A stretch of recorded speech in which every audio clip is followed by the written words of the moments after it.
Hi, my name is Stephanie Stevenson, and I am known as Watercolor Artiste in social media circles, and I am the artist at MidLifeArtist.com. I'd like to welcome you to my weekly live stream where I consistently live stream on Wednesday nights. It's my chosen night to hold myself accountable, to keep myself working consistently on artwork, if no other day of the week. However, that's not been a problem. I've actually been pretty good at that to the point where I'm considering a second night during the week to do live streams. So we will see how that goes. Stay tuned. I'll have announcements for that going forward. But yes, so yeah, here I am again on another Wednesday. I hope you've had a good 7 days since last week. And if you are new here, welcome, welcome. I appreciate you tuning in, and welcome to my regulars and my not so regulars. You guys really make my week every time I do this, and you show up for me. And I can't be more grateful. I really am grateful that you show up and tune in on a regular basis and keep the chat functioning for me. It's great. I appreciate it so much. So welcome. Um, so yeah, if and also if you're a lurker or someone who just observes, you don't really chat, that's okay too. Welcome. If ever a point in time you want to jump in on the chat, feel free. Right now, as it stands, that my chat is more lively on Rumble than it is on YouTube. However, I hope that both chats come alive when it comes time that I've managed to gain some traction in this whole online video content creation thing. Yes, that's right, midlifeartist.com. I got more learning curves than I can shake a stick at. Hello, author Lisa Stevenson. She's popped in. Welcome, welcome. I hope you're having a good week. Author Lisa Stevenson is a fellow creator, and we collaborate routinely on things. And hello, Artisan. Welcome, welcome.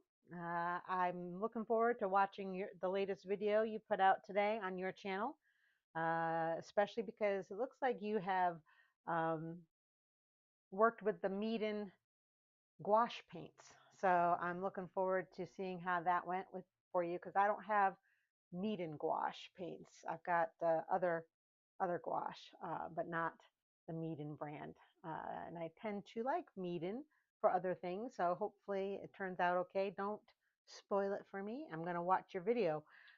So yeah, if you're interested in seeing more painting and more artwork, please check out Art of Zin's channel on Rumble. He's in the chat, and if he wants to, he can put his contact information in the comment section of the video if you want to check him out. Okay, I'm a little off my organization here, but let me go ahead and go to my news and events. So if you've been following me, I've been trying to, for the month of May, reach some goals with Rumble, the Rumble Creator Program. And I was already behind the scale on that due to the first half of the month being very taken up with physical events, utilizing my tent and going to a physical location for my artwork journey. So I didn't have the whole month of May to create enough content and hit enough of the milestones to stay in the Rumble Creator Program. However, as you can see on the screen, they did tell me, bad news, you didn't make it this month, but you can reapply as long as you meet this one criteria, which I have already met the criteria, but I have to wait till June 7th to reapply. And again, reapplying doesn't necessarily mean I'm in. However, I don't think I'll have a problem getting in. I did have more activity in this last month of May than I had in previous months. So I think they know that I'm working to hit those milestones. So I'm going to try again in the month of June. So yeah, join me. If you are on Rumble and you haven't chatted with me before, please drop in the chat just to say hello. If you don't want to stay in the chat, you don't have to. But part of the requirements for the Rumble Creator Program is to have 20 unique chatters in your live streams for the month of June or the current month. So yeah. Even if you just dropped in to say hey and then dropped it back out, if you're not much of a chatter, that's fine. Just need the credit.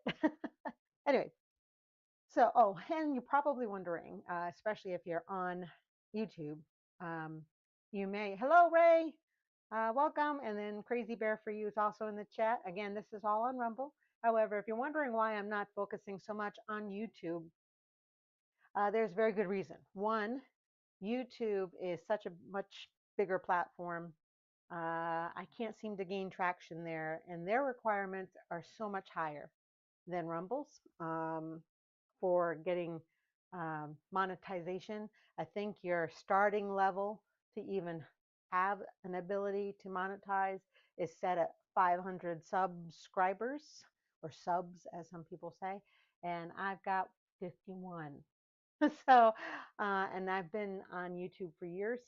I've only been putting out content for the past few, maybe 4 years, and I'm at 51 subscribers on YouTube. And most people don't drop in on YouTube to chat with me, so I go where my following is right now, and what's clearly defined for a low level content creator such as myself. And when I say low level, I mean part time creator. So yeah. Oh, and okay, thanks, honey. My I'll have to fix that. I'm not sure how I'm going to do that. Uh, Goon Cake, welcome to the chat. That's my son. uh, let's see here.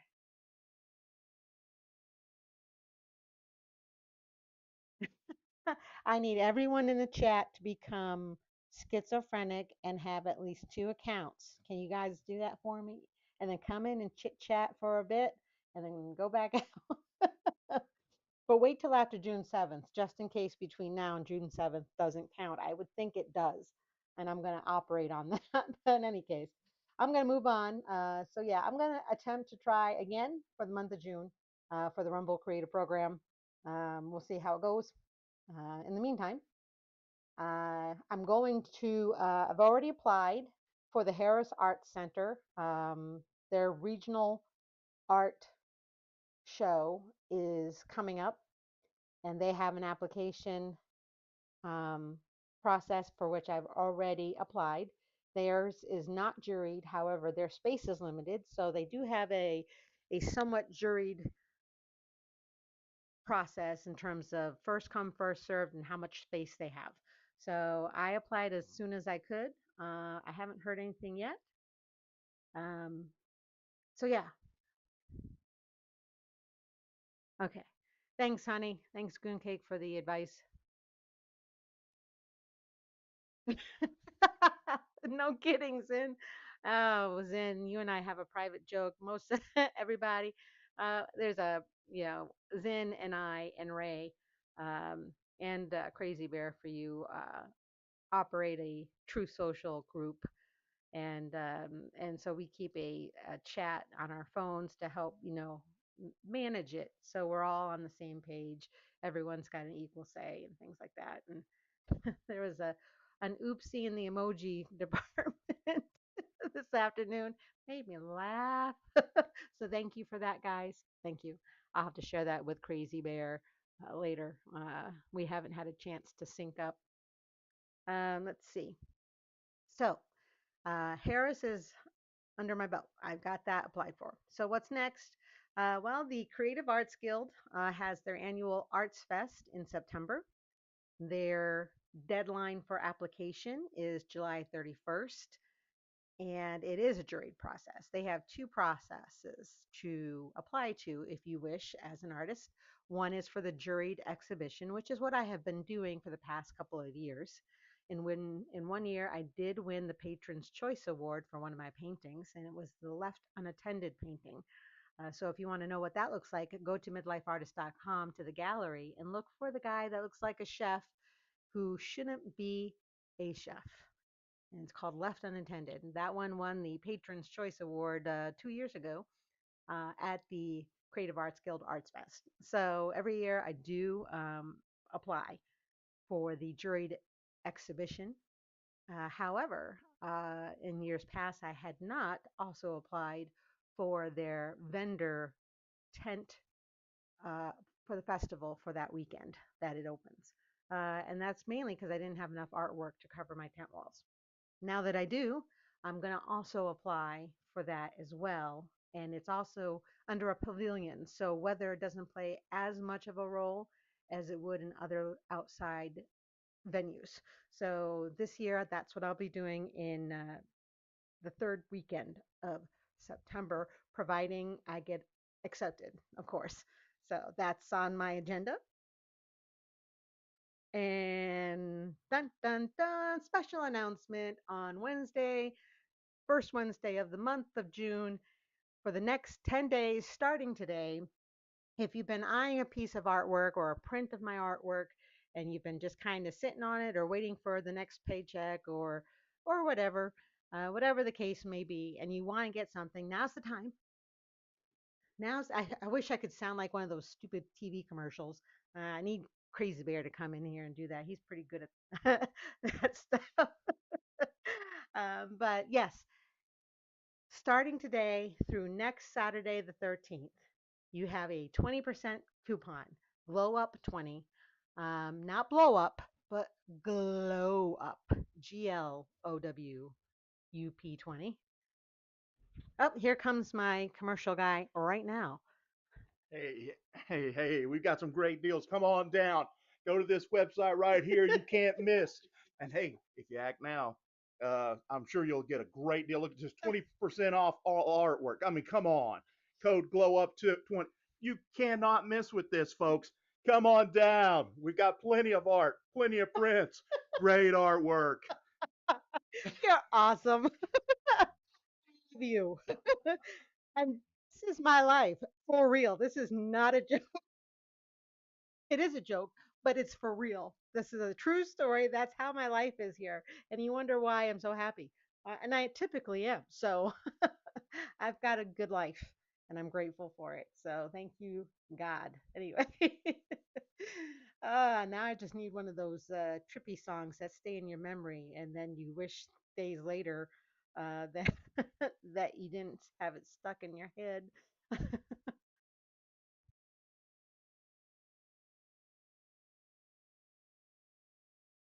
All right. I'm missing some of the chat, so if you guys just know I'm missing some of it.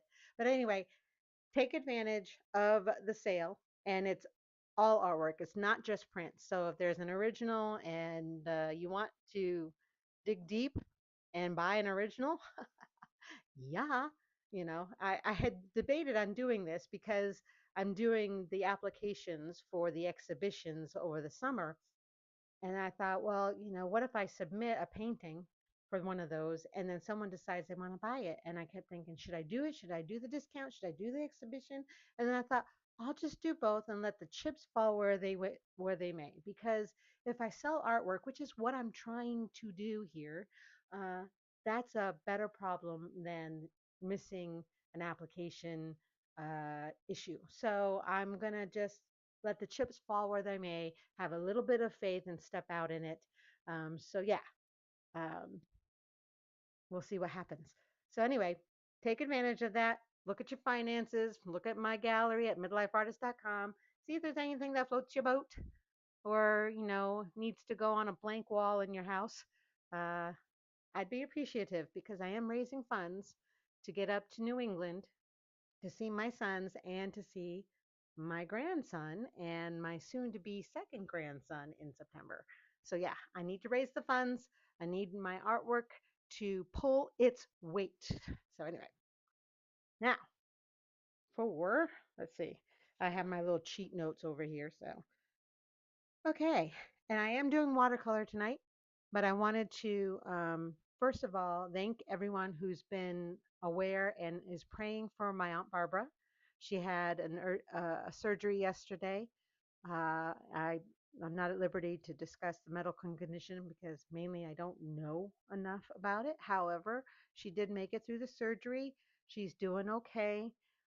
They're taking a wait and see attitude as to whether the surgery is the full recovery it hopefully was intended to be. And I don't know when they'll know that answer. So keep praying for her recovery from the surgery. And as I know things, I'll update everybody. So thank you, everybody who's been praying. And I'd also like for everyone to wish my mom June, in the month of June. Her birthday is on Friday of this week, June 5th. And she is making it around the sun again. So, hey, worthy of celebration. Unfortunately, she's going in for a surgery on Monday. And so I would love it if you're a praying type of person, please pray for my mom as well. Her name is June, and I'll update people come Monday. It's a outpatient procedure. Yeah, her birthday's Friday. Then she's going into surgery on Monday, and I part of me can't help but feel like the medical professionals in her area look at her and think of her as a cash cow. She's got some health issues, and she's had some health issues that doctors up there just haven't been able to either diagnose or care to diagnose. And now they're just kind of throwing things at her because the surgery that's happening on Monday wasn't on her radar until last week or the week before.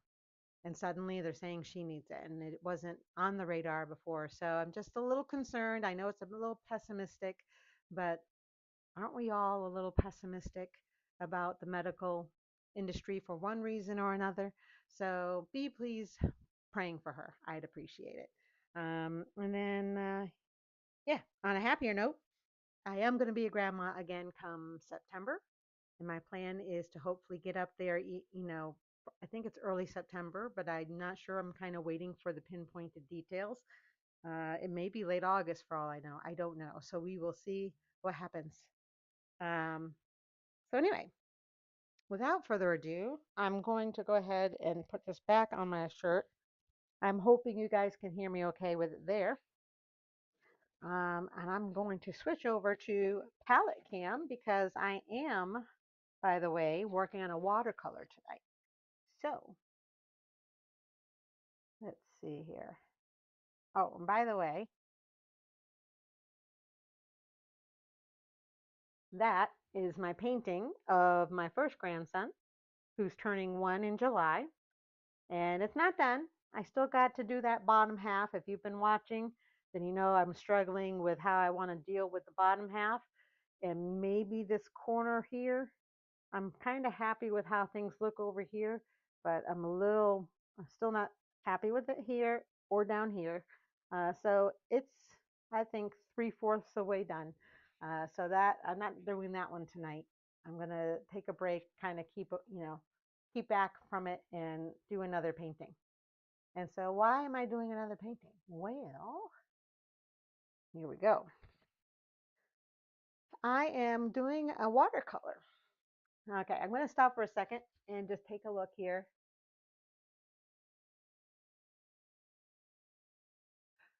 Okay, put a stipulation. This art will be displayed at show and will be delivered to the purchaser after the day. That's true. Yeah, my mom's turning 60 again. Crazy bear for you. And again and again and again.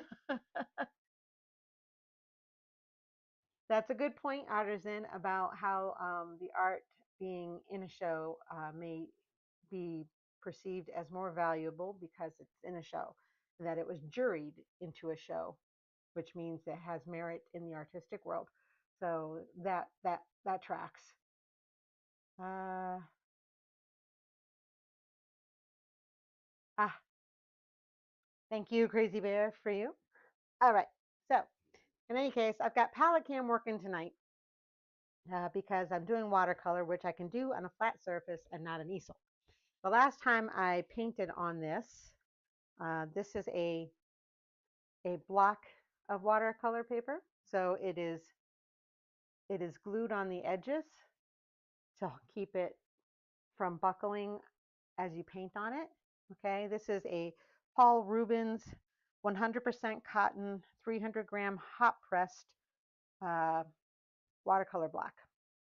And it's roughly, well, I don't have my measurement. Where's well, I guess I don't have my ruler. I must have put it back up. But in any case, this is what, you see my hands. That shows you kind of how big it is. The last time I painted on this was at Christmas. I did my Christmas card image, which is what this is. This is the original Christmas card image from last Christmas, 2025. And this is definitely watercolor as well. So yeah, I'm pretty happy with it. I like Paul Rubens paper, and 100% cotton is the best way to go when dealing with watercolor and or acrylic, if you're doing acrylic on paper, that is. So yeah, so I started this the other night while I was sitting in the recliner. And if anyone knows me for a while now, I do this thing called recliner art. That's my little phrase. It's actually how I started on this art journey in 2022. I started working with my watercolors again in the recliner in sketchbooks. And I actually started with this very set. This is a travel set from Winsor Newton Cotman. And this is what I would sit with in the recliner, and I would just paint watercolors to get started, and I do it from the recliner. And so it was recliner art. And so this one started off the other night in the recliner, and here I am now at my art desk for the live stream. So this is you're wondering what is this I'm doing and why?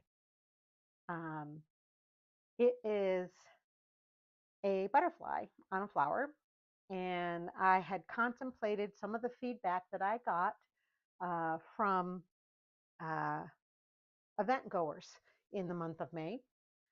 And so I decided that I was asked in my first May event if I had any turtle artwork, and I did not.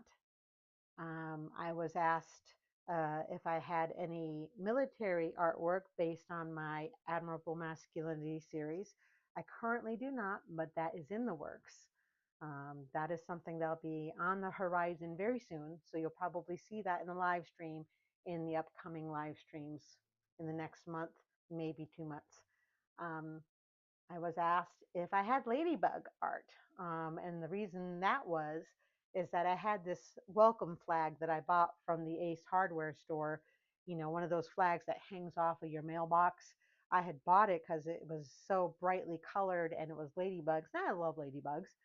When I used it, I bought it because it was one on sale, two, it had ladybugs, three was bright colors, and four, it would be perfect for my tent to welcome people into my tent. I never thought that someone would see that and think, oh, that must be your artwork. Never crossed my mind. And now I think I need to do something like that, buy a flag with that, with my artwork on it, and use that as a welcome flag. Until that happens, I'm still going to use the flag I got, but someone wanted ladybugs. So I've got requests. I love butterflies. I've been wanting to do a butterfly. I've got requests for turtles, ladybugs, military personnel for the Admirable Masculinity series. So I've got a lot on my plate ready to go. I just got to get going on it and have multiple paintings going. So this was my start. I decided I'd start with the butterfly because it's one of my faves. And it's a blue butterfly on a peach colored um, sort of like a geranium. I'm not very good with flowers, geranium type flower. So yeah, and there's a light coming from the back. So I'm gonna just get painting on this so you can see how it goes. I started off with the Cotman. I'm just gonna put this right here. I'm trying to rearrange so that my arm isn't traveling all over the place. But I don't want you to see shadows. But what you see in color is actually from this set. What I've got here is the Kuretake, which is ones that I love to paint with. And if you've been with me for a while, then you've seen some of my paintings with those. But if you haven't, those look like these in color. So the Kuretake here are what look like these. And so you can see they're very vivid. They got a lot of chroma to them, a good range of color. The other ones are a little bit different. Not, I don't think they have as much chroma as the Kuretake does. Yeah. What's currently is this right here is the Winsor Newton Common watercolors. And so that's what is currently on my painting. But I'm thinking I'm probably going to switch over to the Kuretake. And if you're wondering what this book is, and if you're an artist and you haven't done these swatches, swatching is pretty helpful. I got this painter's color diary. It's a 9 by 12, and it comes with removable sheets. It's 140 pound and 100% cotton, so it mimics watercolor paper. And so you've got where you can write down the color and do a gradation. It's a very valuable tool, and you have a place to name things. And you can do that not only for watercolors, but you can also do it for inks. This is Castle Arts watercolors. I've got another brand of watercolors that I like to use as well. These are Dr. Phil Martin's inks. So this is ink. Um, Kuretake specialized watercolors like the pearlescent, the gem colors, the starry nights, and then the graphite dark colors. So I may eventually come in and use some of the shimmering colors of Kuretake. I have those as well. These are oil pastel swatches. So you can see it's very handy. So if you wanted to know how, if you've got these paint, uh, oh shoot, I can't think of the name, but these, and you're not sure how they're going to look on paper, you do the swatching and you're going to be golden. Holbein, okay, so I've got Holbein acrylic gouache. So Zin, I've got acrylic gouache here from Holbein. I've got Mungio oil pastels here. So yeah, this is just, and this is Winsor & Newton gouache right here. See how bright? If you're wondering what gouache is a water-based opaque paint that kind of acts like acrylic, but is reactivated with water after it's dry. So you have to be very careful. So yeah, that's a beautiful bright mauve right here. So very good stuff. So yeah, just thought I'd let you know. It's a little tip if you're interested in working in color and you're not sure. Uh, this is a good tool. I got this off of Amazon, so look it up. Painter's Color Diary. So I'm going to go ahead and pull it back up to my Kuretake because I'm going to work with that tonight as well as the Cotman. But I want those readily available for me. And I keep talking and not painting. So here we go. Let's see here. So the light's coming through the wings. So the wings are kind of illuminated. So I need to preserve the lightness in the wings. And what I was doing was I was working on getting the edges of the wings. There's no black in this Cotman set, but you can get a reasonable facsimile to black using the ultramarine blue and then the burnt sienna. And so yeah, you can get a reasonable approximation. And I'm using one of these uku brushes because they go to a point, but they carry a lot of water. And the best thing to do when it comes to watercolors is, and again, I'm not seeing much of the chat right now, so I apologize if you're talking to me.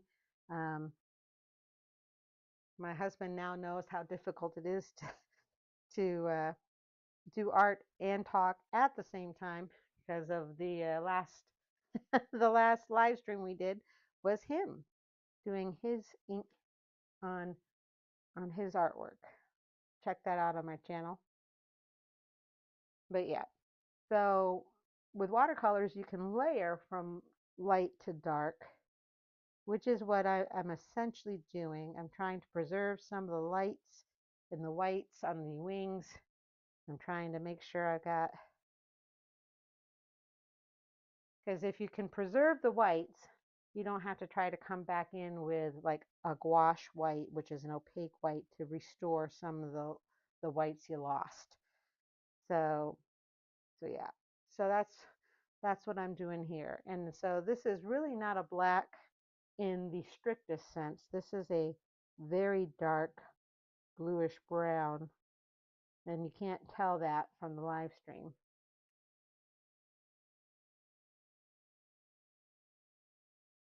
So, yeah.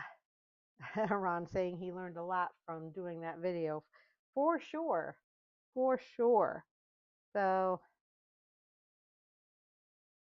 so yeah, there's a little bit of a tail off the wing here that has some white spots. And then we've got, and so this, and there's a term for these kinds of brushes that have a wide um, start and goes to a point because it carries a lot of water, but the water is controlled through the point. So you can do detail work, and then you can lay it flat and do the wide swath all using one brush, and it's great. So if you've never worked with watercolor but you're thinking about it, or what have you, this is a great brush to use because it gives you the ability to control the water flow. You see I'm doing a very pointed um, thing, but then I could lay it down with a flat and then have a flat area of black. So you can see I can do both with this. So yeah. Um, and like here, this is definitely a little bit more blue. So I'm going to lay down a broader brush stroke here with the side of this brush. So I tend to favor these for detail as well as broad areas of color or broad areas of paint being laid down, because you can control the movement with your arm and get a detailed um, line, a thin line like this. And then you can, and I'm not going to do it here because this is very thin lines here. You can lay it flat on its edge to get a broader stroke of color. And so, yeah.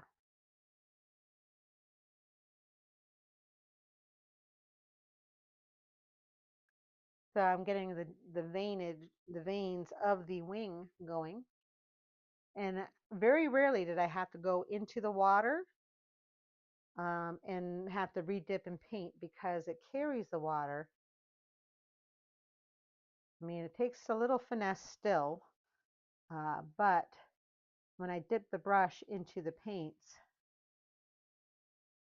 I have a healthy dose of water in this brush, but it's not going to drip out unless I decide it does.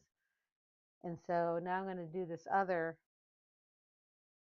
wing edge with the point of my brush. And so, yeah, you can do that and it'll hold, especially if you're doing wet on dry. Okay. If you're doing wet on wet, this is going to look a lot different. And what do I mean by that? If you're not familiar with watercolor, there's certain methodologies to applying paint to paper. There's the wet on dry, which is what I'm doing here. This paper is absolutely bone dry at the moment. And I'm applying paint wet with a wet brush with plenty of water in it in a controlled fashion. And so this is called wet on dry. However, um, if you're looking to get a specific blended effect or a misty effect, there's something called wet on damp. So you've wet the paper before, but it's not completely dry. And that can be very deceiving. You have to practice that um, if you're not used to doing it. and it will bleed out on the wet areas, the semi-damp areas. It'll bleed over that whole section that is still somewhat damp or wet.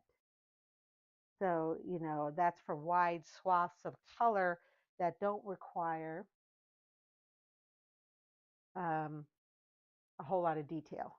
You're going for a mystical effect or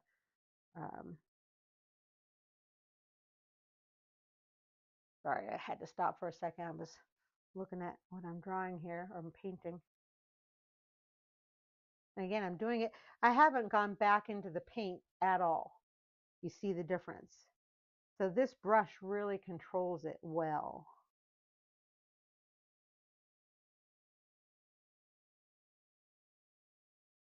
Let me stop and take a look and see here. A quill mop, yeah. There is a learning curve to controlling them, Zin. That's absolutely right. And you have to practice with them to get a feel for how they hold the water when they release the water, under what pressure. So yeah, but definitely worth it. I love this brush, and I've got a size 1, a size 4, um, and a couple, yeah, 2 and 3. So I have a four size brush set of these for bigger to smaller. So yeah, I'm getting the vein work again into this wing. So while I'm doing that, you can see the kind of control I'm using with this brush. And again, I haven't dipped into the water. I haven't dipped into the paint since I started working on this wing.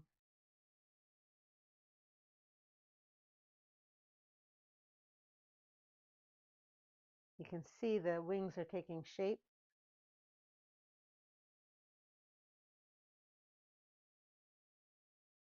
And this is all just one layer. Now I may come in with a more real black, like a lamp black or what have you, and get darker with this, but there's no rush. This paper will dry and I can come back in with a darker version and it will work. So yeah. Um, if you go dark and it's still wet, you can probably lift off with the paper towel. But going in reverse is always much harder than just building it up.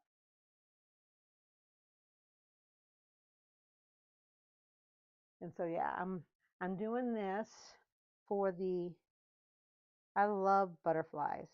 Um, my husband knows how much. He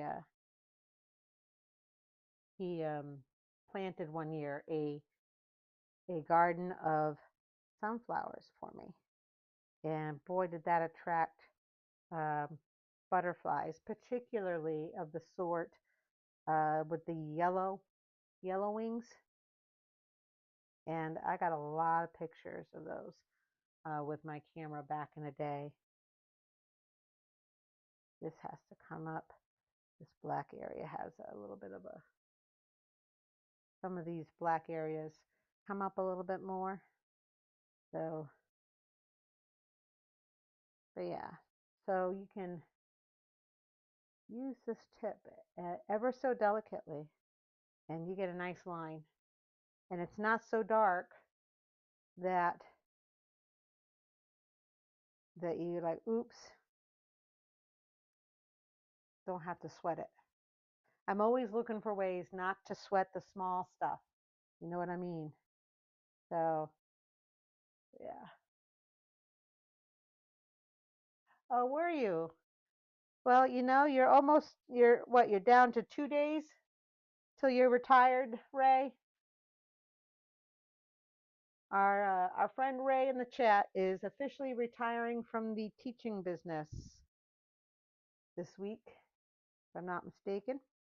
And we wish him well in the whole retirement thing. I hope someday to retire myself. Don't know when that will be just yet, but yeah. So congratulations to Ray. Everyone wish Ray congratulations, because that's retiring from the teaching profession. That's saying something, I'm sure.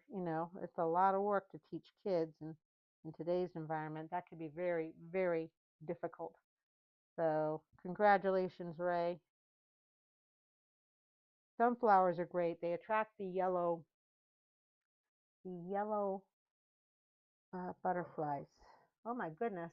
I hear my dog Jackpot barking like crazy. Not sure what that's about. Let's see here.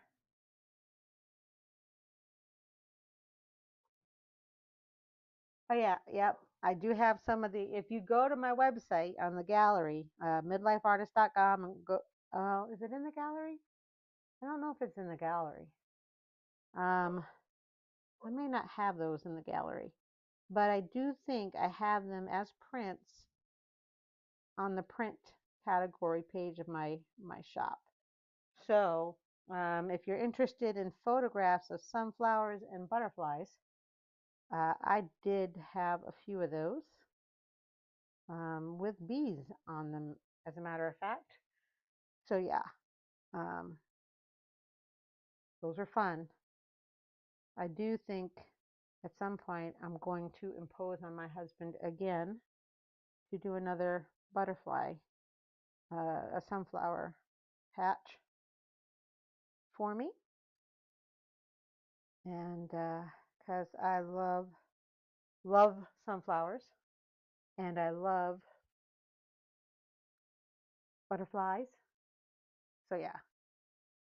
So now that this is kind of blocked in, I'm going to let that dry some because it would be considered damp.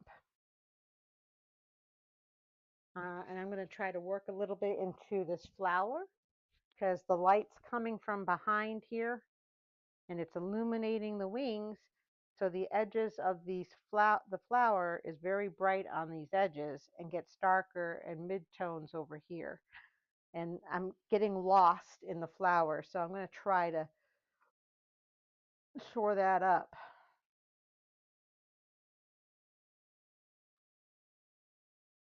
27 long years of teaching high school. God bless you, honey.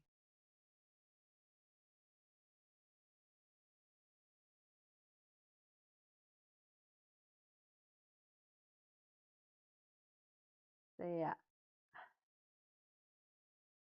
So just while it's on my brain, not only did Artisan put out a new video today on Rumble, talking about meat and gouache paints. Again, I have yet to watch it, so don't spoil it for me. But my son Gooncake also has a new video out this week on his YouTube channel. So it's really great.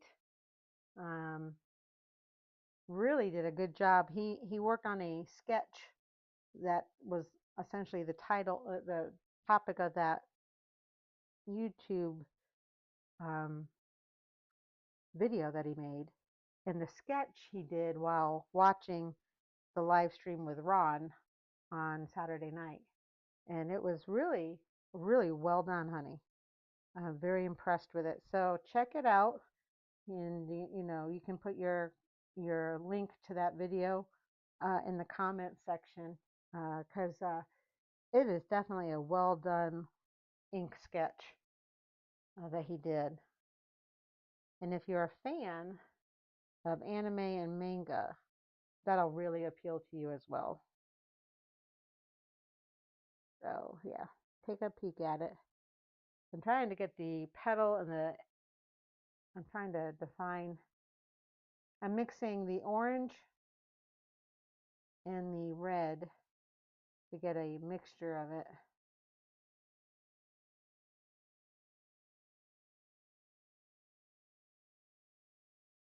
trying to get, and I'm just looking at shapes here of shadows, darker areas, trying to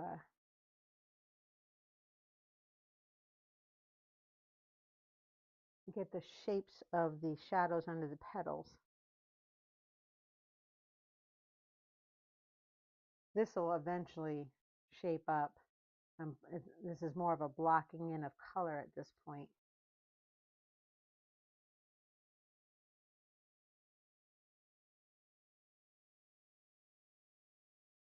And I always get lost when I'm dealing with something like a flower because the petals are just all over the place. And so yeah.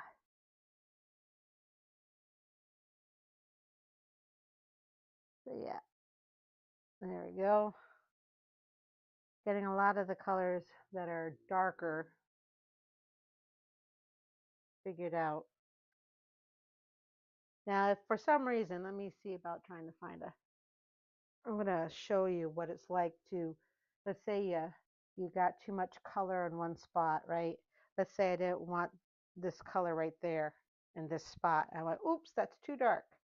You can take some water, as long as it's still wet, you can lift it off like so, and it's off, but it has to still be wet. So don't freak out. Just know that it's a mistake. The sooner you know it's a mistake or whatever, and it's still wet, you can back it up, especially on 100% cotton watercolor paper. If you've got a blend, it's not going to come up nearly as well. In fact, it may not come up at all, at least not in the way you would hope. So just remember that if you decide to try to work in watercolors, that they can be forgiving. A lot of people are scared off by watercolor because it's water and it's hard to control if you're not practiced in it. So yeah, so just don't flip out. Just work quickly and get some more water on it. If it's not completely dry, and then lift it up with a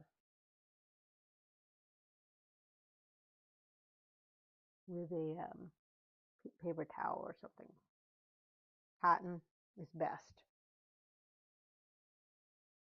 Cotton is best.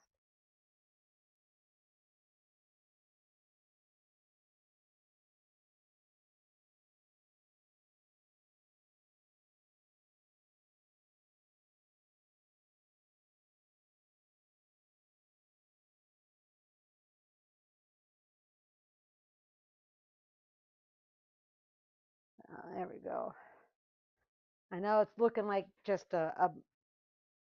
eventually this is gonna shore up, and it's a little scary to do because, like I said, I get a little lost in all the folds of petals, and so I tend to have to correct, and so I layer it up. So the flower is probably the scariest part for me. The background is more of a bokeh effect. If you're familiar, bokeh is a photography term that is when you take a close-up picture of something, the background blurs, and it's got a bokeh effect. I don't know why they use such weird terminology, but they do. Bokeh also will have the representation of like these white fuzzy balls of light in the background because it's out of focus. So that's called a bokeh effect. And so this actually has that going on in the background.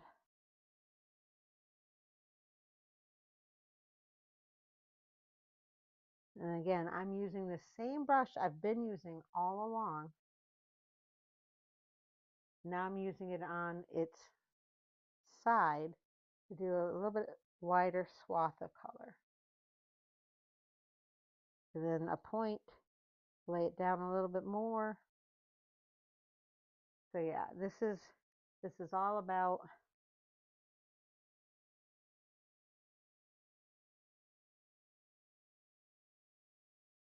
and I am using the paper towel to kind of lift off some of this color because I'm not confident about where the color is landing. So I'm bringing up some of the color, not all of it, to lighten it.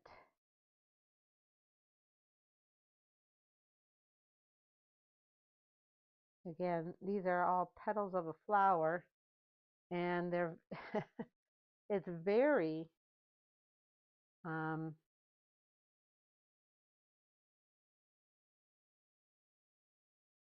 very easy to get lost in these flower petals. So yeah, I'm struggling with it a little bit.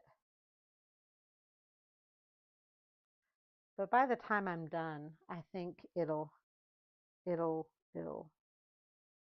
it'll come it'll come to making more sense.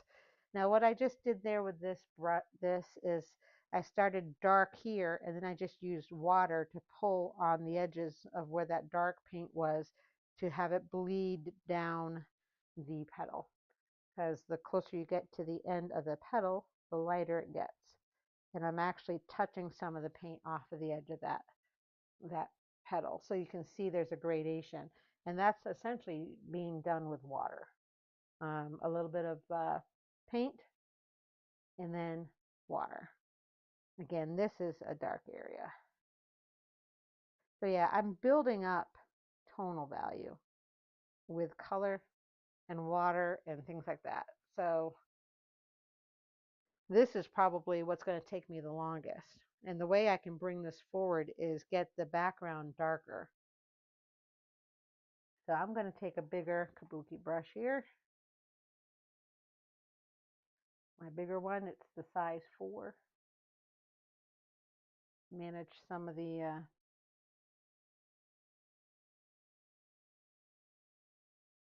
green and blue.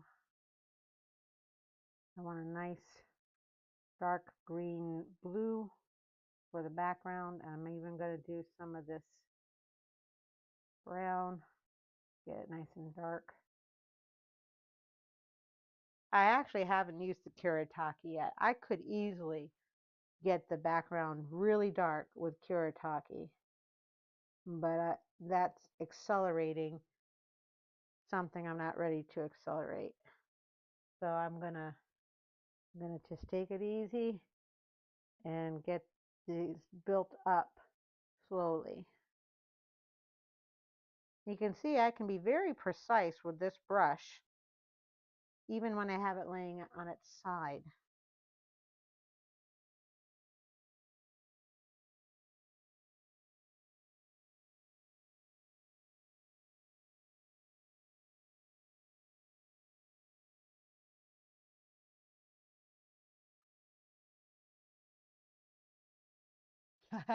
Bokeh, yes, Bokeh.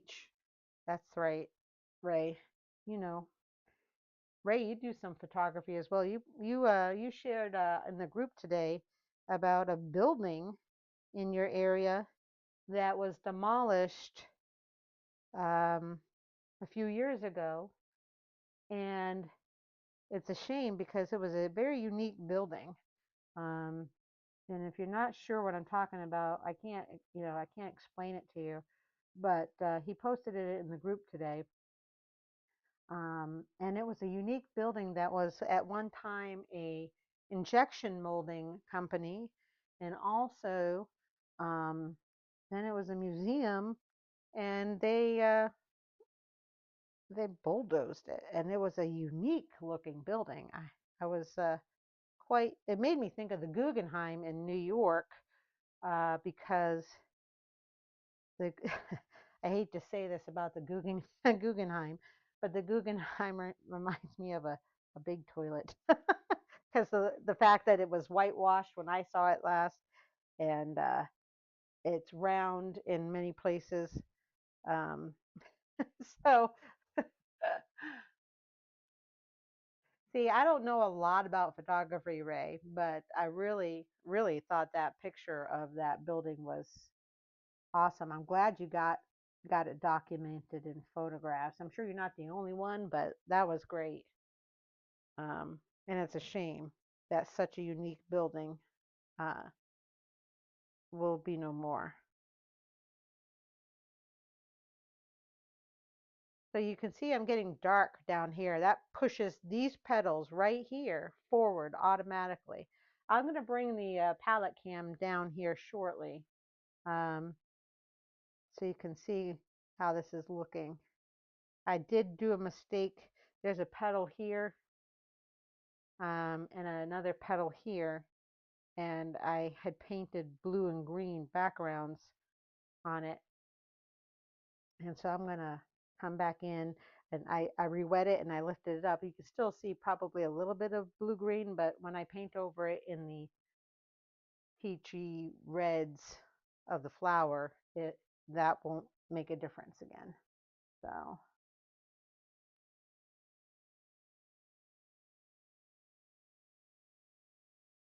let's see here. And again, I'm using the edge of a number 4 kabuki brush here, and it is giving me great lines. So you can be precise with these bigger brushes that have the points on them. But you can already see this flower is pushing forward because I'm going dark behind it.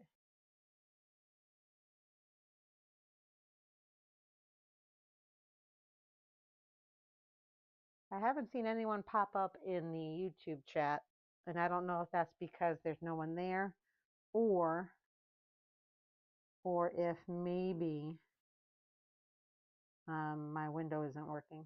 My pop out chat, I don't know.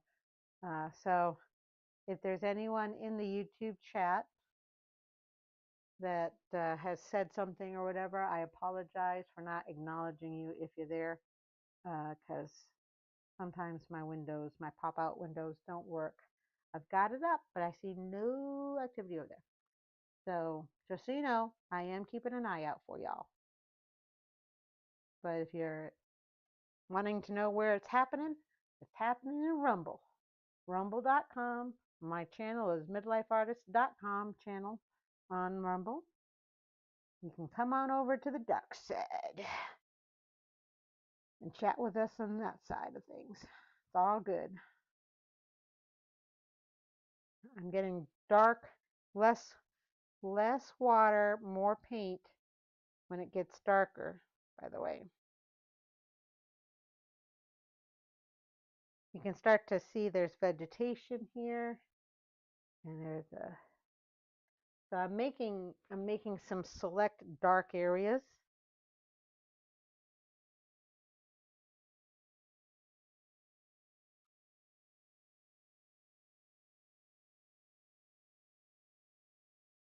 And all of this with this one brush.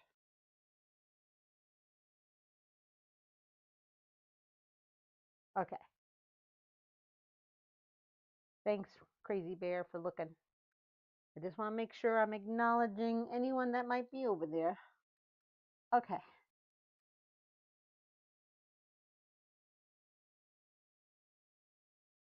Gotta put a little bit of water over here. A little too much. Too dry. That was probably a little too watery, but that's okay. Sometimes the little pallets come right out of their little slots. All right. And it's really dark over here, so I'm going to get some more layered color. I got this brush right now very wet, very full of water, and a lot of color. So it's going to go on very loosely and kind of bleed out from there. Not too far because I'm painting wet on dry. And I'm not too worried if this isn't as dark as I want it because it could be just a layer.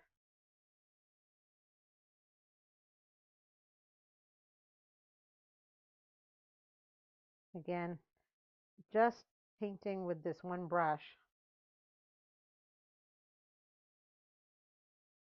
Thank you.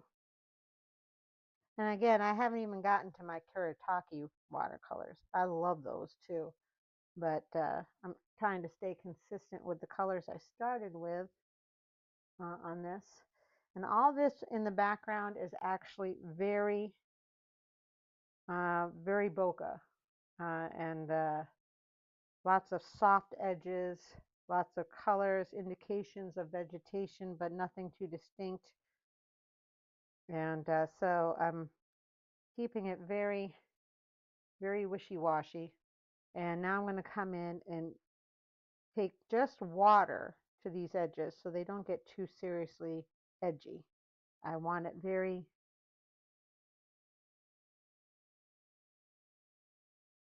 so you see there's not a lot of edges there. It's very soft.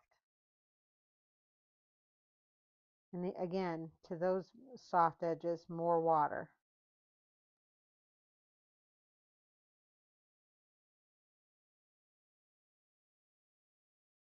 And then some of that's a little too dark, so I lift it back up.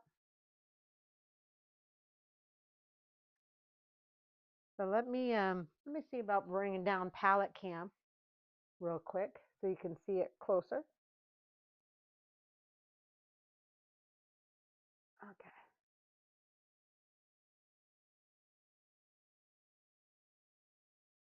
So you can see that these leaves really pop forward with the dark behind it. So when I bring it back up, you can see. Now you can see I've gotten lost in this flower. But I'm right now just worrying about blocks and shapes of darker tonal values and trying to preserve the bright areas of the flower from where that light's coming in. And I'm doing it in layers. So right now I've got a lot of mid-tones, so it's not making a lot of sense at the moment. But by the time I'm done with this, and I don't want to obliterate these yellows in the yellow greens, and I'm going to show you the photograph I'm working with so you can see a lot of bokeh in the background where the light source is. So yeah, so there you have that. So I'll put this back up. Hopefully I don't hit a wrong button. My old cell phone really comes in handy to being a palette cam. So, but yeah, so that's what this is. And this is something I can literally do in the recliner, because if I have like a little tray table to the side of the recliner, um, I can have my paints and my water and my paper towels and just paint away while watching TV or whatever. Um, so, oops. So yeah, it's all there.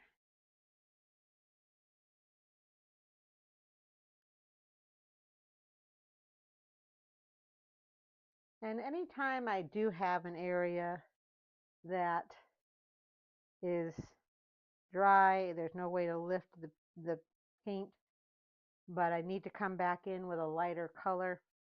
Um, I have the ability to, bring in some white gouache and lighten some of those areas right back up. I don't like the effect it has. It's not the same, and so I do get a little concerned about that. But that is a backup plan.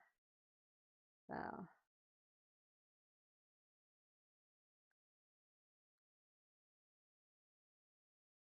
so yeah. And what I'll do ultimately with this flower is build up the darks and get thinner brushes so I'm getting more definitive um, lines, darker lines than what I currently have. Some of these petals curl, some of them are just in shadow. And again, they have a gradation to them as the petal comes down. So I take some water to lighten it, I light it, and I lift it from the petal edge.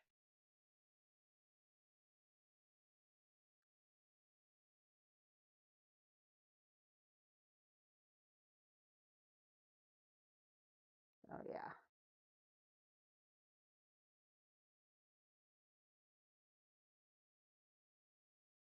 And so that's what I'm doing here. I'm just trying to get some of these darker colors, these tonal values with color.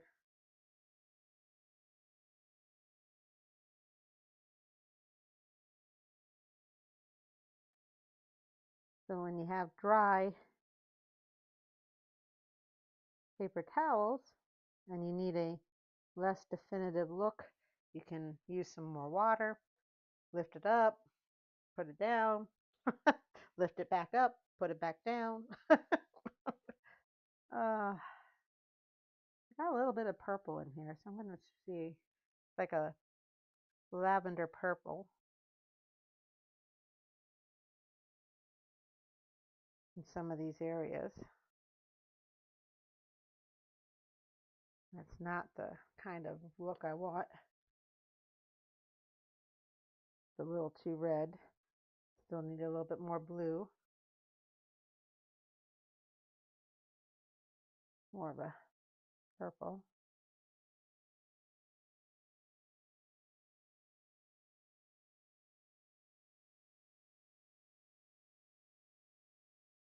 You definitely get more colors when you start really evaluating what you're looking at. In some of the shadows, there's cooler shadows, and in the cooler shadows is more of a purplish blue look, and it brings about a coolness to it because it's a shadow.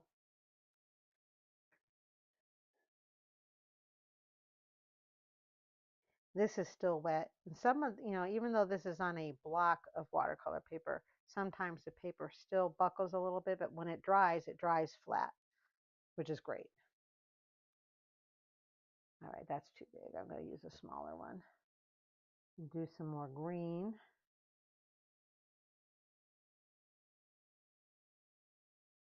So does anyone have any special plans going on for this weekend? I know that if the weather holds for Saturday, I will be going to set up my tent at the Dalton Farmers Market. I'm going to put up 2 of the 3 tent walls. And on one tent wall, I'm going to put a sampling of my originals so people can see that. And on the other wall, I'm going to hang up a bunch of the prints I have so people can see them without having to rifle through the print bins. And then if they want to look at the print bins, they'll be there as well. So I'm thinking it should be an easier event to handle if I just do it that way, and I don't have the full complement of artworks and the full tent and all that stuff. I could very easily handle a smaller arrangement. Besides, the farmers market is definitely a lower price point. So um, the only reason I'd probably bring originals um, is so people can see the originals like a gallery, my own little portable gallery. You know what I mean? So that's what I'm thinking will happen. If it's too windy or there's a chance of rain, I'm probably not going to chance it, and I'll probably go to a farm stand and get some fruit and maybe do some water bath canning. That's kind of the alternative, my plan B.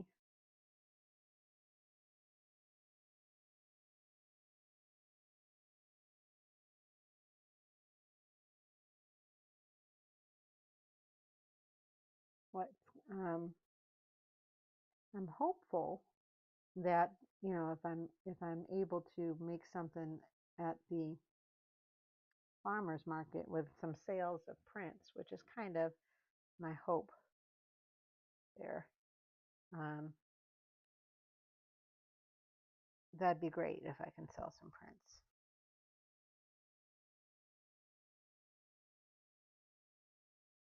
If I can sell some prints, if I can sell them now.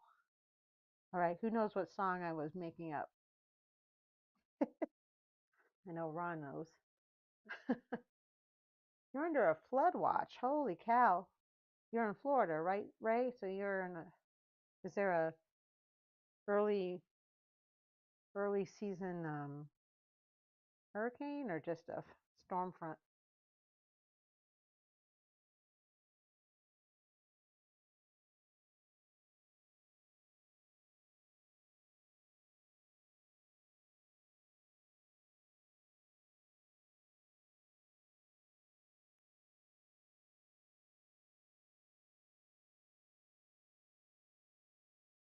Over here, it's definitely more blue for a background.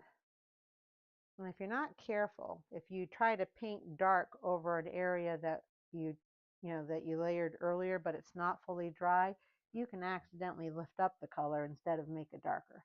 And you definitely have to wait for it to dry before you can come back in with another layer of dark. Otherwise, like this is what's happening here, and it's actually not okay. I mean, it's okay because there is an area that's a little bit lighter than the other dark areas. So I'm okay with that at the moment. But if you're not careful, if your paper is considered damp and you try to come in with more dark to make it darker, you could end up making a light spot or even what's called the cauliflower effect, where water um, will cauliflower your color. And and it gives the edge of the color, the paint itself, a cauliflower edging, which you obviously may not have intended. So you have to be very careful.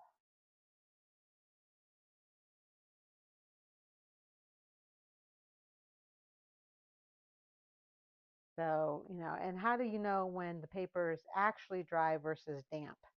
Well, dry is usually, it feels dry to the touch, but it also feels like warm or room temperature to the touch. If it's damp, it may feel dry to the touch, but it's cool, like it's colder than the air around it. That's typically an indicator that you're still dealing with um, damp paper.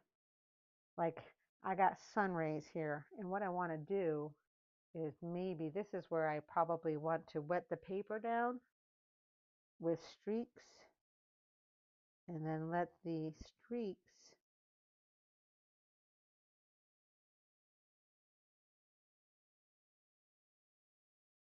take some of the paint that I have. I'll show you how this is done.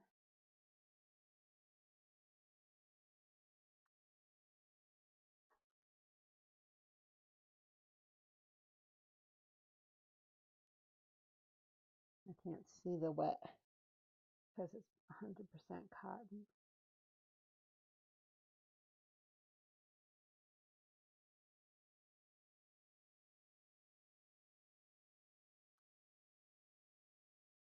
But you can see it's very, very light and pushing water forward up into dry areas. But I pre-wet the paper. Now I'm going to take and kind of lift this up because this is the whitest area, but there's rays, so you want the rays to come through. So you take very wet paintbrush and you take the wettest areas, and then you take color and you let it bleed down to the dry spots.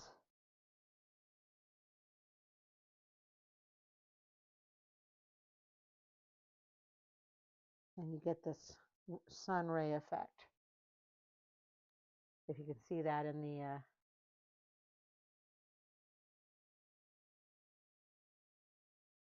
death rain. So yeah, now you can see that effect right there. It gets darker as it comes here, lighter as it goes up.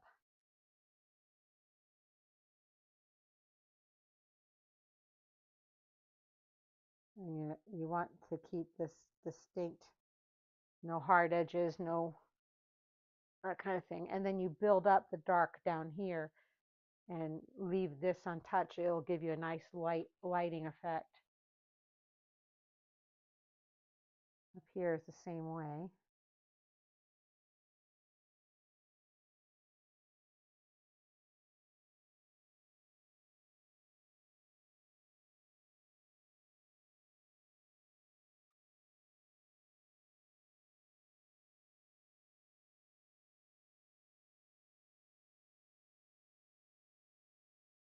And I'm being very loose with how I handle my brush.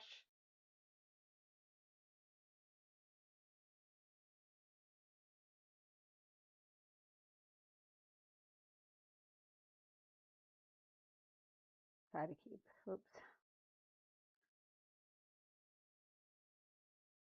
some of my paper towel still had some red paint on it.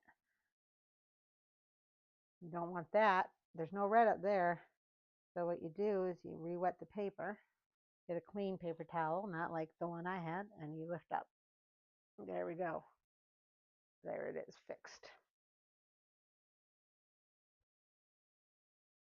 We finally had a couple of days so far of nice sunny weather. In fact, today and yesterday were very, very near to perfect after what has been weeks of thunderstormy power storms coming and going and all that jazz. Swear to God, we were going to have um, fungus growing off of things.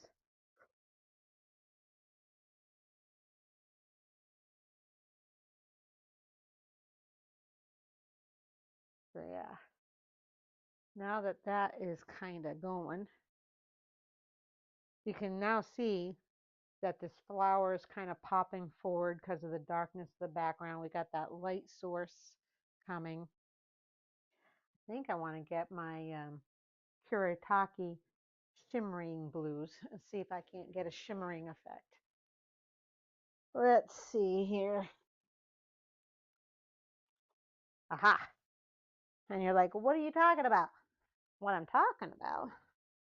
I think I'm not going to use this tonight like I thought I would. I've been using this one, my little travel palette. But Kuretake does these Gansai, I don't know if how I'm saying it right, but Gansai Tambi starry colors, which is that. And then we got the Gansai Tambi gem colors. You can see these are actually brand new sets that Lisa gave me as a gift at Christmas, if I'm not mistaken. And the pearl colors. I'm thinking the pearl colors is what I want. So yeah, let me see if I can't. I'll show you what those look like on a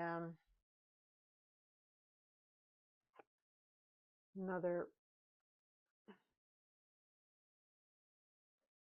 I got some homemade ones. This is Inktense. Okay, pearl colors. So like here, can you see when I do, bounce it off the light? You can see there's a shimmer to these paint swatches.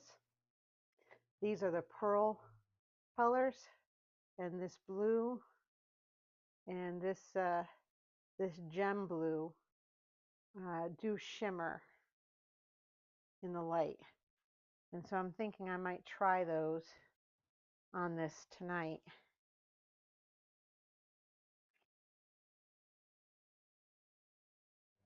I gotta open this. I always have fun trying to open these things without breaking the flap. But this is what they look like. Very shimmery. I love these. Love, love, love these. So pearl cobalt blue. I'm going to do in some of the,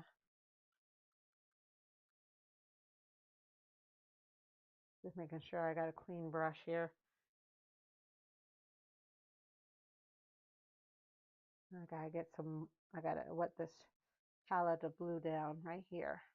Again, this is a pearl cobalt blue from Kuretake, and I'm going to get it to shimmer. So right now I am coming in, broad stroking it here. It's a very translucent blue.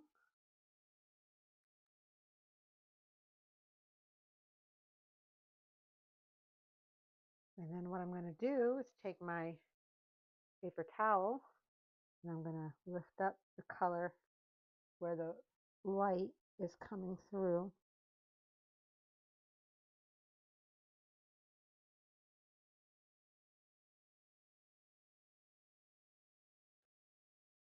Taking some water, because this is just very precious color here.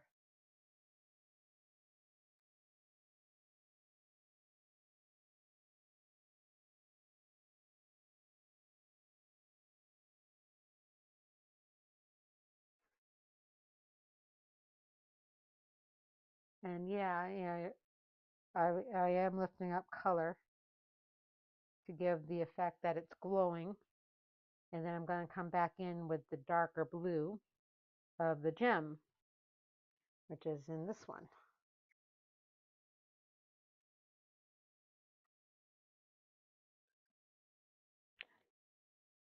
All right, there we go. It's coming open. So yes, thank you to Lisa for giving me these sets. I have these sets. I'm breaking open new ones because I'm being a brat about it. I actually have these somewhere that used palettes of these colors. But there's something about breaking into new paints, right, Zen? Right, Ray? Breaking into new paints is always fun. And so with this is still damp. So when I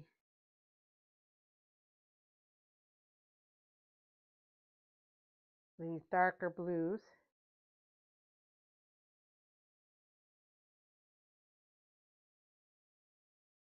try to get this effect.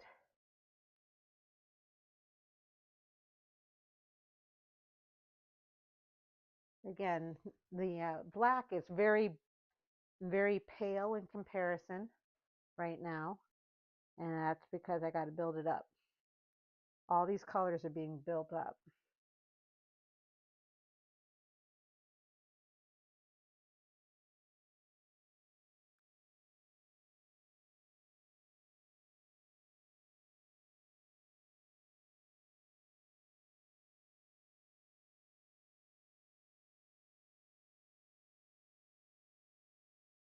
And I know it's probably not registering very well on the video, but I am trying to show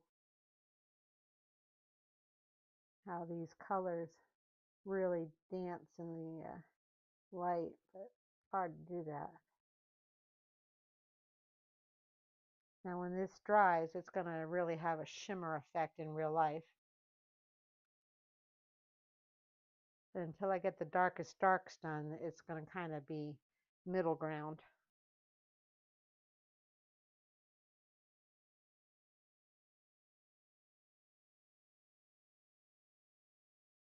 That's true. New new charcoals for you, right?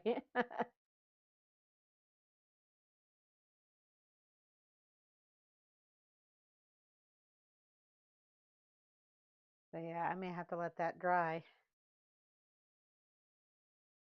But we're close to 9:30, and what I'm going to do is I'm going to probably at 9:30 go to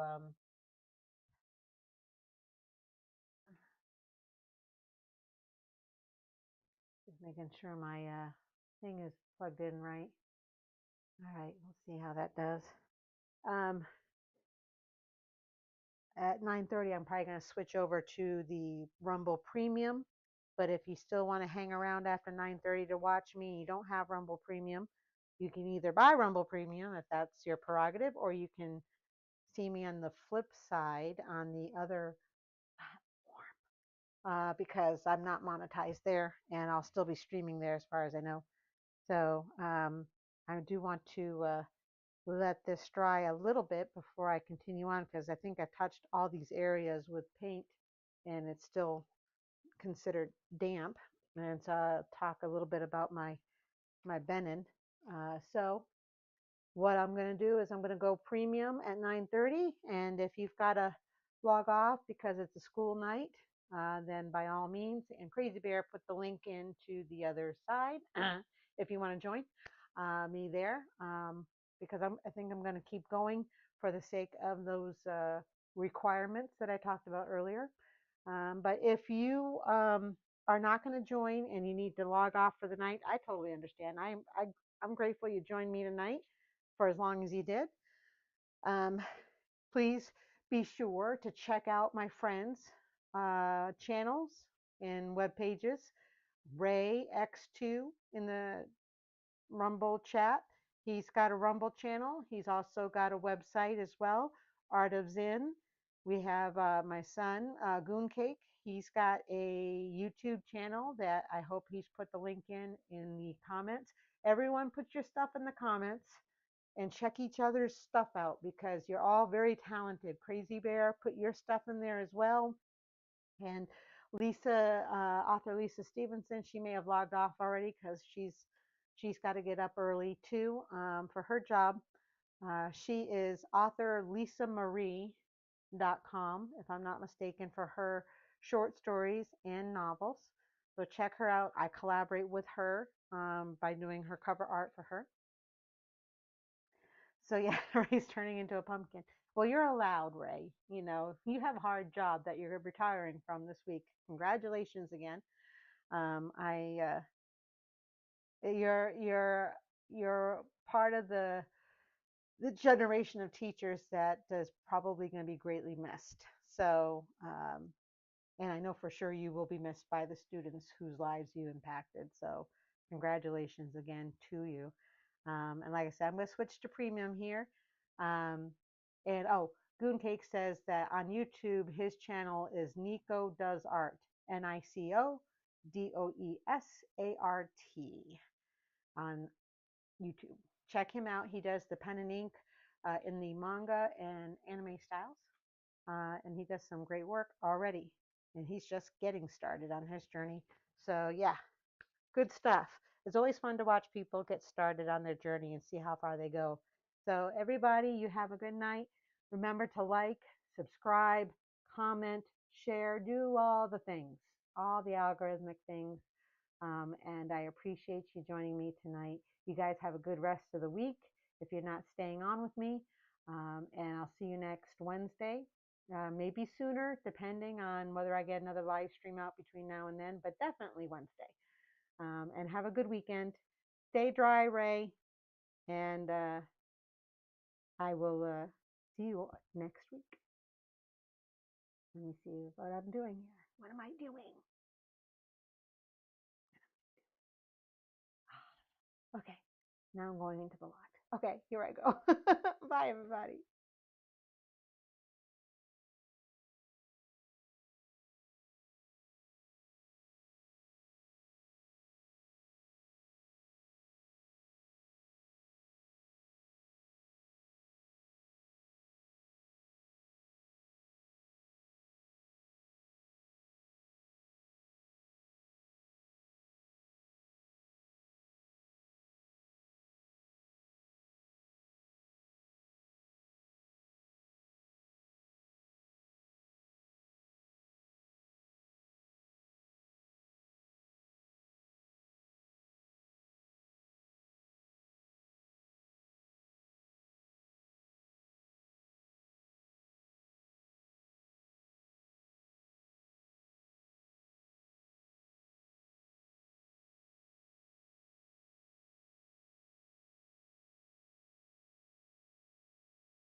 Okay, I don't know if that worked. Let me come back to the front. I don't know half the time with my Rumble stream if it's working or not. So, uh, and anywho, um, yeah. So while I'm waiting for the watercolor to dry, if you're still with me, great. I appreciate it. I'm going to keep going for a little bit. Like I said, I gotta work on my stuff. And let's see here. Yeah, it says I'm still live. Still got a live chat. Very good. All right.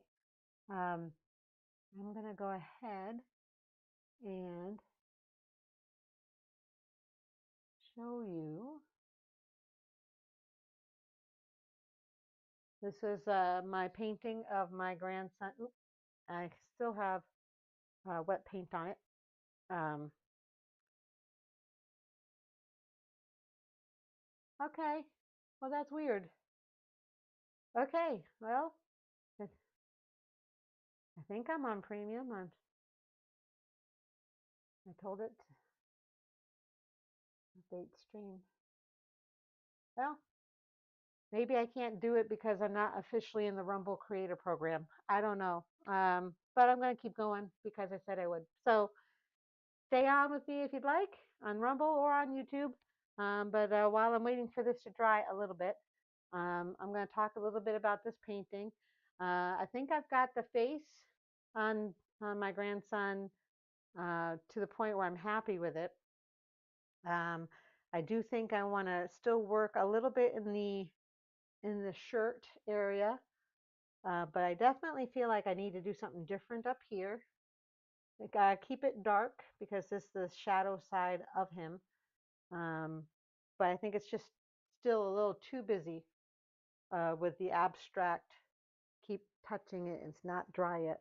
Um, abstract shapes and stuff.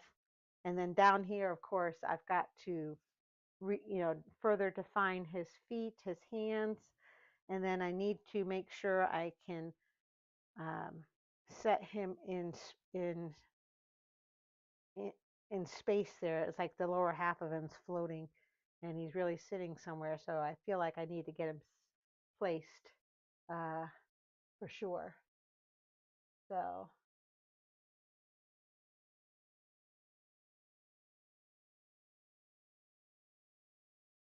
I'm just not sure where it's going here. I'm going to go ahead and pop out my chat again.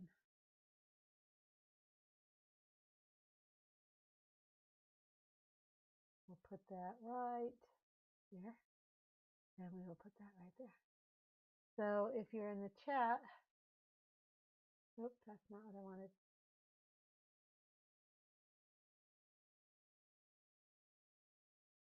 About chat.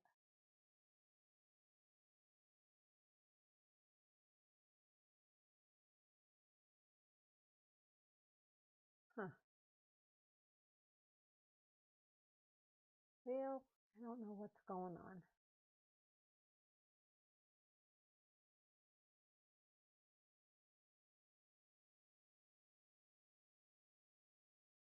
Well, like I said, it's a new month.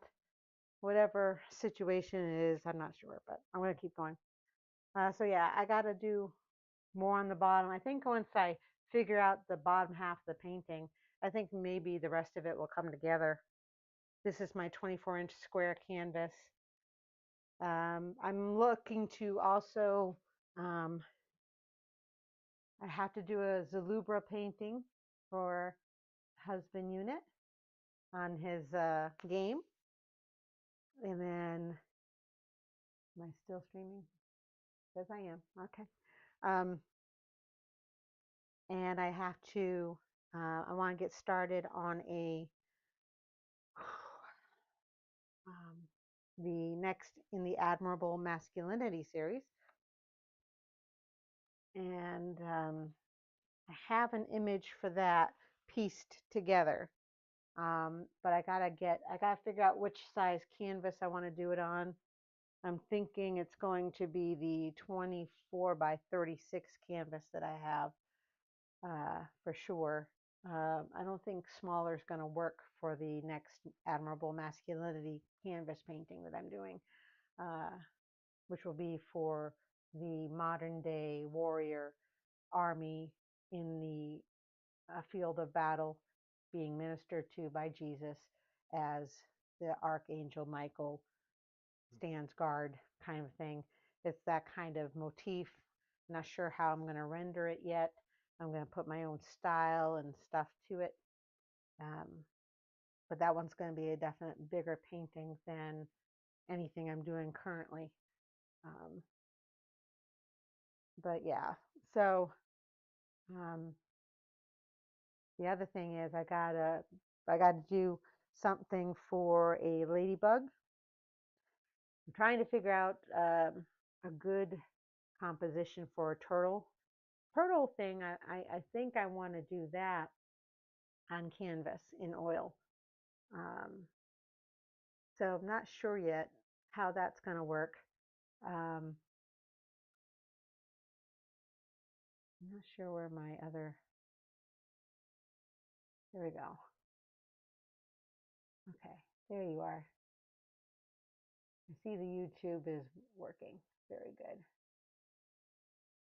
All right. Let's see if I can't figure this out. That one up top. This one over here.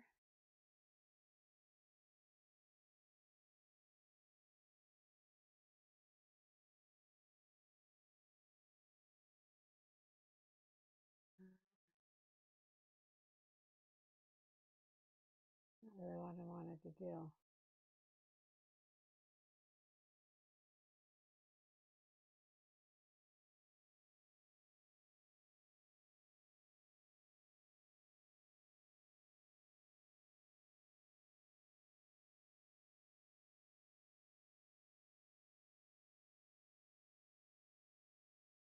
Hmm.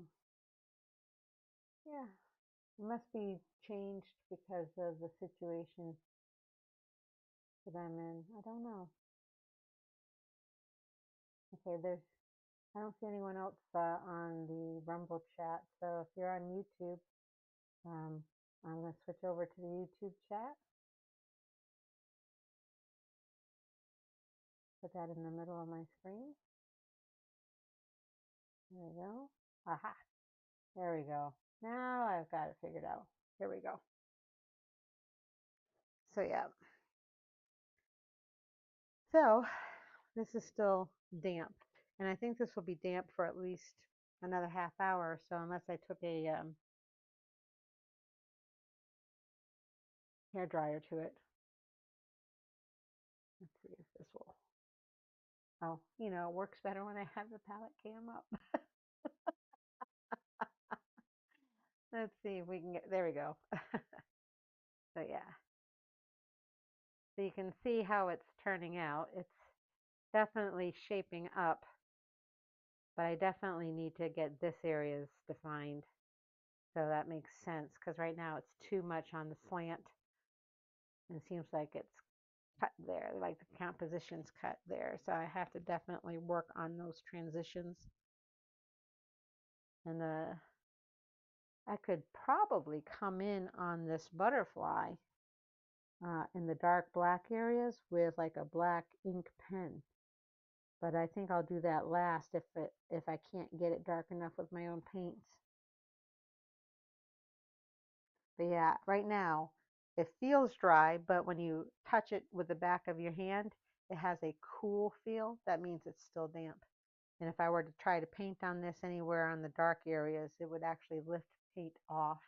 And that's counterintuitive, counterproductive, whatever you want to call it. So yeah, I know that when it came to, you can see the difference between these two paintings, where this is obviously a Christmas tree, and I had to work these darker areas layer by layer, and you can actually feel the paint is, you know, definitely more prevalent on the page if you were to examine it up close, and then these other lighter areas. And so you've got a sense of dark and light, even though a lot of this is pretty much mid to dark tone with the exception of the spots, the bokeh effect of the lights in the background. And so here I am with this one, which is a sunlight picture. And again, I have to define these areas in space without obscuring the rays, but defining the rays. So that way this looks like it's part of the same composition right now.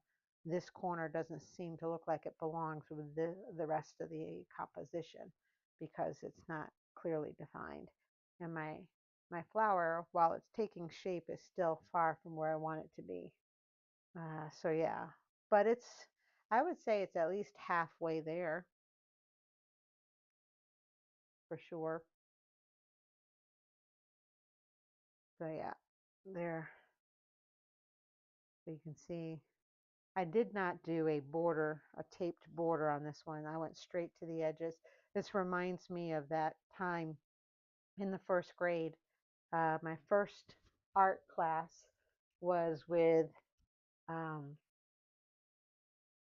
me go to the to-view live stream here and do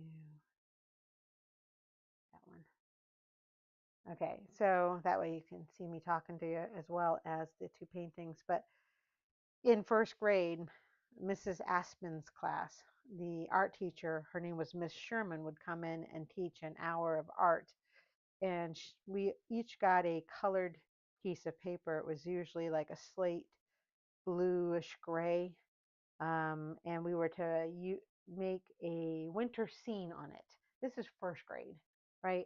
And she wanted us to make a border on the paper to make that drawing inside of. And I didn't pay attention to the instructions, or I decided I didn't want to border something. I don't remember what I was thinking. I probably didn't hear her or didn't remember, but I didn't draw a border around my paper. And I just drew the winter scene on the paper right to the very edge, like I've got it here. And I remember her yelling at me and making me cry to the point that Mrs. Aspen, her room was right next to the teacher's lounge. And so she came in from the teacher's lounge because she heard how upset I was. She pulled me into the teacher's lounge and comforted me. And I spent the rest of the art class with Mrs. Aspen in the teacher's lounge. And needless to say, when I got home, my parents got an earful about how my day went. And I don't recall what happened after that, but I never had a problem with Miss Sherman again. I don't recall ever having a class after that. But that was, I think, my first art class that I remember, and that was how it went. And here I am, an artist anyway. So there you go, Miss Sherman. But yeah, so I've got a winter scene here with border called Christmas, and then I've got a spring like scene, no border. Ha ha. so so there you go. But yeah, this is, if you missed it at the beginning, I'm doing this on Paul Rubens 100% hot pressed watercolor block. And what happens is when this is done and dry, I'm going to take a razor blade and peel off this this painting from the block, and it'll be flat or semi-flat like this one. And if this is not completely flat, but if I want it flattened, I have a way to do that as well, and I've got a video for that. Um, but yeah, so water, I have a nickname called Watercolor Artiste in social media circles, as you've heard me say in the outset of my videos. But if you've been following me, I'm doing a lot of painting and acrylics and oils, and I don't do a lot of watercolor. And it's not because that I don't like it, it's just that I needed bigger paintings in order to cover tent walls, in order to do tent events. And so I was doing a lot of large paintings, and watercolor is not necessarily the most conducive to large format paintings. Typically, they're in the smaller format, like what you see here. I have done an 18 by 24, watercolor painting, and it was not on 100% cotton paper, and that's expensive. And it's not ideal if you don't have 100% cotton paper. So you know, watercolor is great for the smaller format sizes. Um, and I'd like to get some more watercolors done. It's just I'd have to get a whole bunch more done in order to have the same area of tent wall coverage that I do with one 24-inch square canvas painted in acrylic and or oil over acrylic or whatever. So yeah, this is, you know, I'm versatile in many media, but uh, and I love watercolor, um, but I also like doing acrylics and oils, and that's why it's hard for me to fit in a niche right now. You know, supposedly, you know, I'm supposed to find a niche to just stay in my lane.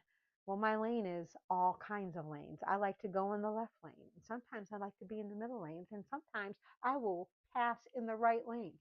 So, you know, and I'll go back to the left lane when I'm ready to do it. You know, so I can't stay in my lane. I got too much to say with too much paint to do it with. So yeah, but pretty happy with the way this is turning out. But like I said, I can't work on it when it's damp. It's almost dry. I'm wondering if I can maybe start working on the black again. Let's see here. I'm going to go for black in the Kuretake since I actually have black in that and see if I can get darker with it without lifting any color. Because I think this is dry enough. Let's see here. And I'm going to use a much tighter, much smaller brush than what I had been using. Well, no, I'm not. I'm going to use my Kabuki brush because I really think that does a good job. Let's see here. I need more paper towels. There we go. We'll get the black. I need to get more of these, I think.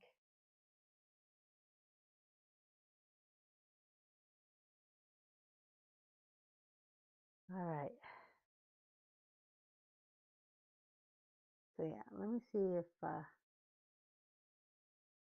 this will come out a little darker.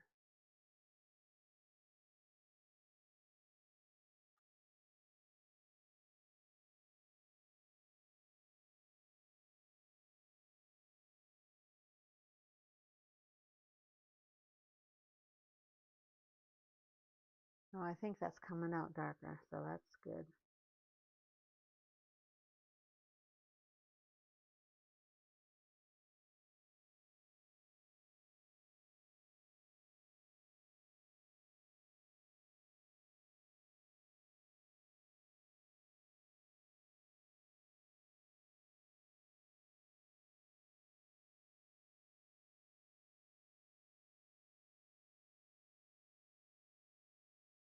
There we go. So yeah, already I can tell that's darker, but as it dries, I'm wondering if it'll dry lighter again. We will see what we will see. If you're still with me, either on Rumble or on YouTube, drop in the chat a hello.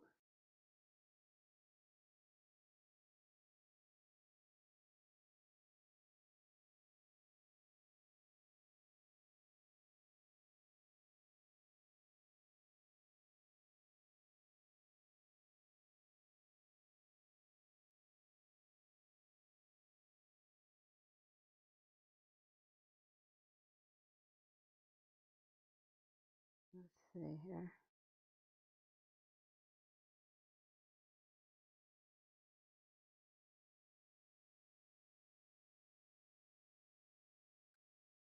Trying to make sure that this this edge of the butterfly has those ridges.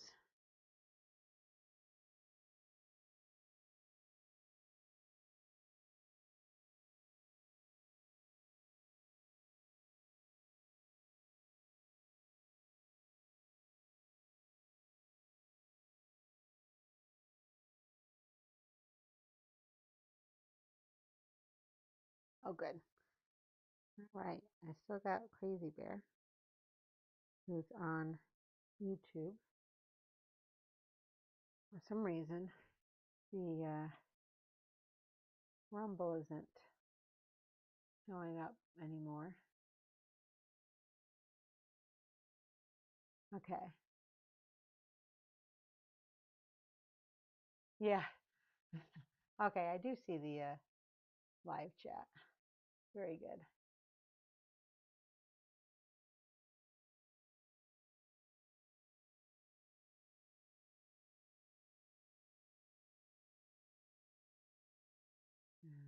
So,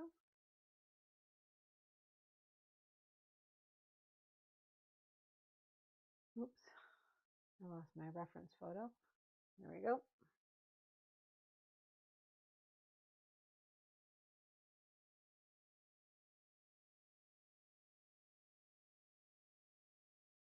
And so, yeah, I'm definitely trying to darken the edges because some of the darkest areas of this painting is actually the edges of the butterfly, the veining in its wings. So, trying to get that darker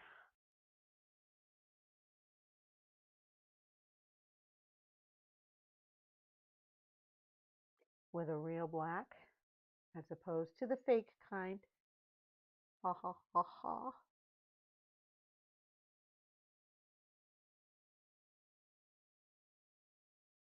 So, yeah.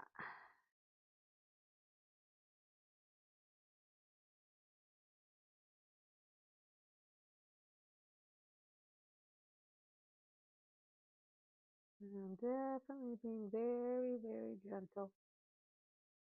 I want delicate touches on these veins in the butterfly so that they're not too heavy-handed and that they represent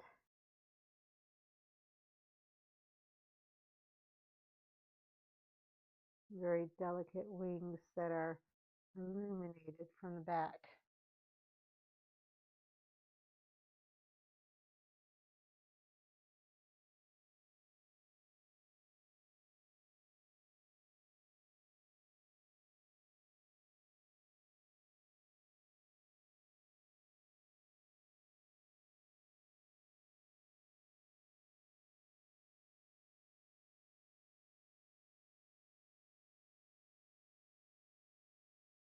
Okay, that came out a little too thick right there.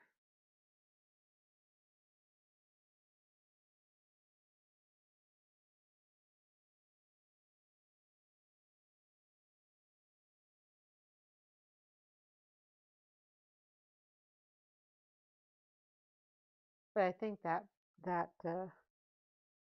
the wing structure is coming through pretty well.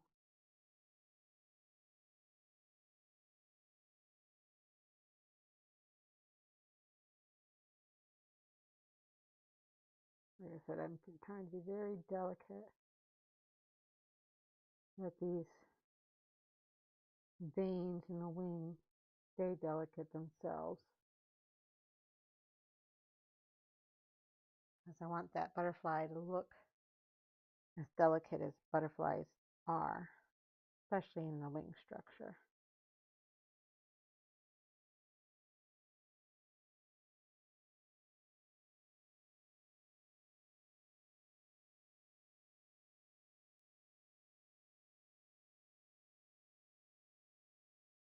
I do think that this is really shaping up.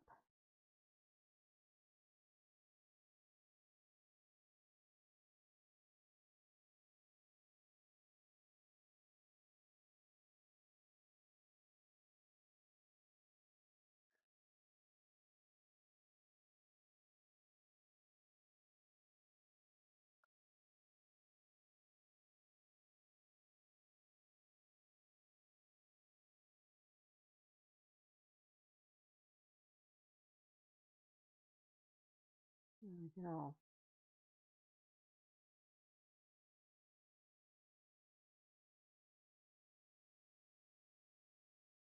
There we go.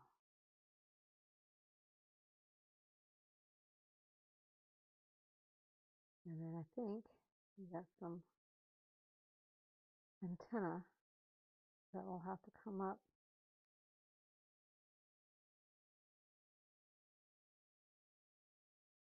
I have to highlight those with white. And I gotta give this guy some legs, but I'm not gonna do that until that flower is solidified, and then he'll have legs.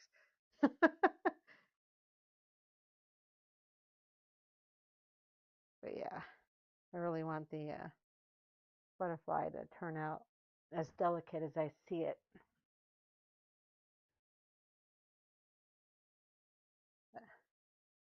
But yeah, here we are arriving at 10 o'clock, and I think I am going to call it quits for the entire live stream. I'm going to look and see if I have any other. Okay. Yeah. Interesting. Just watching some of the replays on my screens and how far back they go. So strange.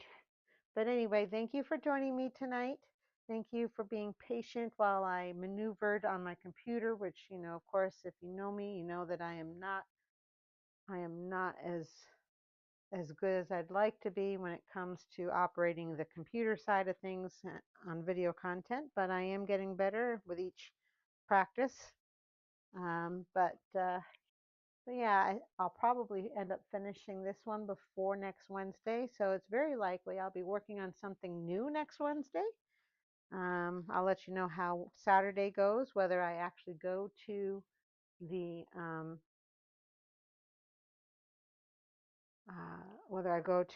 farmer's market or not, or if I'm going to be pressure canning.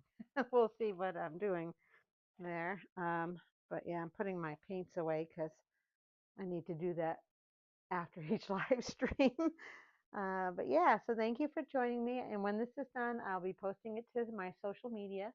You can connect to me on social media through my website at midlifeartist.com. Check out my connect and contact page there. Check out my gallery. And again, the coupon code between now and next Saturday for 20% off all artwork, both originals and prints, is GlowUp20. Yeah, so 10 days to take advantage of that. So if there's something that you wanted, most everything I've got a print of in my gallery. So check it out on the shop. And don't forget to use the coupon code at the end.